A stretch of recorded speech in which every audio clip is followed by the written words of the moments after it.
Today we're going to discuss identity crisis.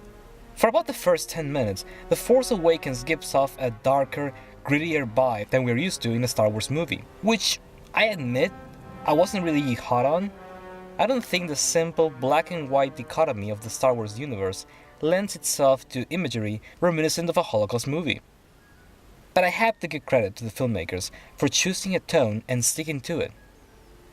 Until this happened. So who talks first? You talk first? I talk first? It's just very hard to understand you with all the... Search him. apparatus. You want to be serious? Fine. You want to be funny? That's also fine. But you don't mix the two in a way that takes a dump on the tone of the scene. This is also the sequence where Finn has his change of heart. After losing his friend, partner, stranger, he decides that war is evil and he has to defect. A soldier defecting from his army because of his strong conscience? That's a story worth telling. But that's not the story they told. Next time we see Finn, he's releasing Poe from captivity. Why are you helping me? Because it's the right thing to do. You need a pilot. I need a pilot. Why didn't he bring up the massacre at the village as his reason for wanting to defect? That's a very strong reason, one that a resistance fighter should empathize with. I mean, that's the starting point of his dramatic arc anyway, right? But no, it isn't.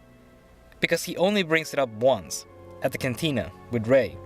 And even then, he switches topics and turns the conversation all about Rey. From this moment on, getting Rey seems to be Finn's most important goal.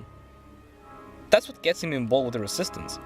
It's not that the First Order is evil and genocidal and has to be stopped. No. They kidnap the girl of his dreams and he has to go rescue her. Which makes the scene with Orange Head in the cantina even more superfluous. The purpose here is to convince Finn he needs to stop running, use his skills and courage in the fight against the First Order. And if that really were the point of his character arc, this could be the beginning of a turning point. But of course, the only thing that actually gets him riled is Rey. The issue is that the movie gives both threats, his feelings for Rey and his defection from the First Order, almost equal time. Because of that, neither threat punches with a lot of weight behind it. Ultimately, we don't know what Finn wants most in life.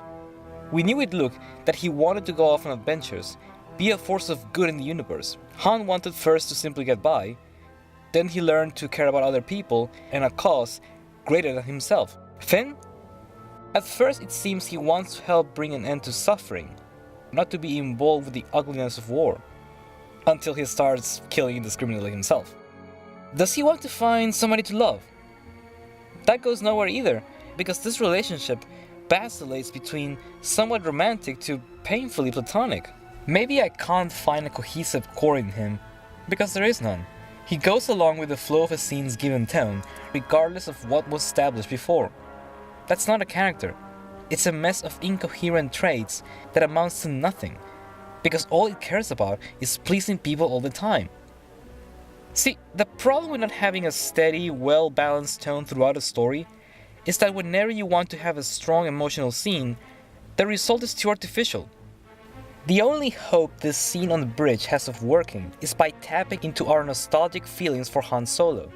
And we'd be sad to see him go because we know him from the original trilogy.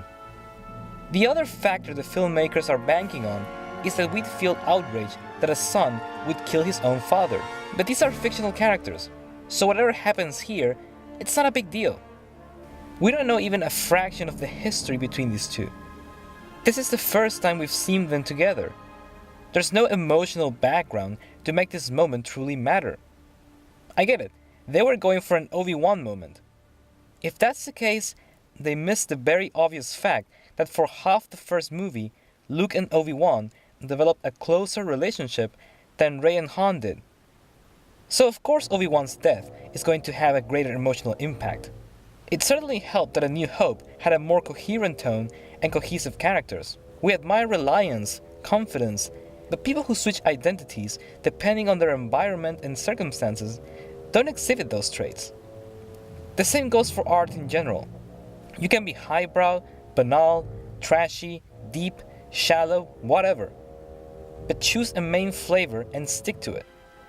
Add all the spices you want, but the main flavor had better always be the same.